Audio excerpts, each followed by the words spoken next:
Salut tout le monde, je n'ai pas l'habitude de faire ce genre de vidéo. Vous le savez, ici sur cette chaîne, on a plutôt tendance à vous donner des stats solides pour que vous puissiez vous les utiliser en votre faveur. Mais je vais faire une exception et vous donner mon pronostic pour le match France-Suisse, 8e de finale de l'Euro. Et rien que pour ça, j'espère que vous allez me faire péter le score des pouces bleus. Allez hop hop hop.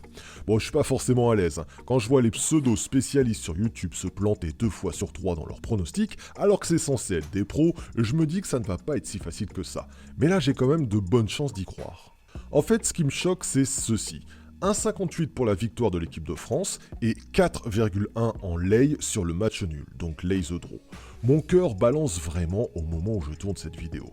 Si j'étais un tipster brut de pomme, je mettrais mon billet de 500 € sur la France à 1,58 pour un gain net de 290 €. Ah, rappelons que j'ai quand même une bankroll de 4000 € pour pouvoir faire ça.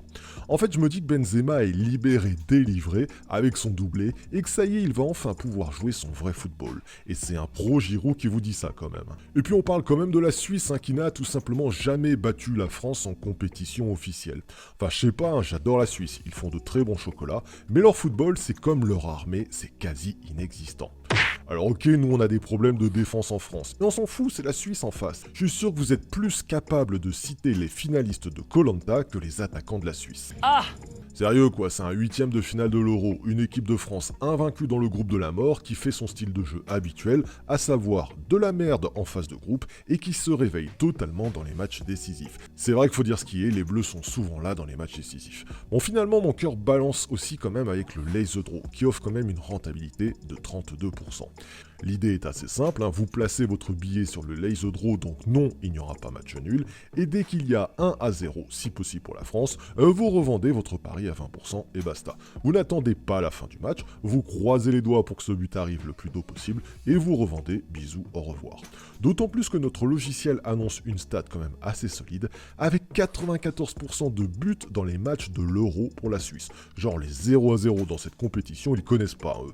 Du coup, si on part du principe qu'il y aura aussi un but dans cette rencontre, eh bien mon lay the draw a toutes les chances d'être au mieux gagnant, au pire revendu à 20% de bénéfice. Mon cœur balance, mon cœur balance vraiment toujours au moment où je tourne cette vidéo. Allez, du coup, voici mon pronostic. Si vous êtes joueur, que vous aimez les risques, que vous n'avez peur de rien, alors le 1,58 pour la victoire de l'équipe de France ne me paraît pas déconnant. Si comme moi, vous êtes plutôt prudent et qu'un billet, c'est un billet et que vous y tenez, alors mettez-le plutôt sur le lay the draw et revendez quand vous avez une rentabilité autour de 20%. Et si le match se termine en 0-0, au moins je rejoindrai le club des youtubeurs tipsters foireux qui pullulent sur YouTube. Et je retournerai à mes statistiques sur les matchs de championnat qui me réussissent clairement mieux. Allez, bon match à tous et je l'espère, bon gain à tous. Bye bye.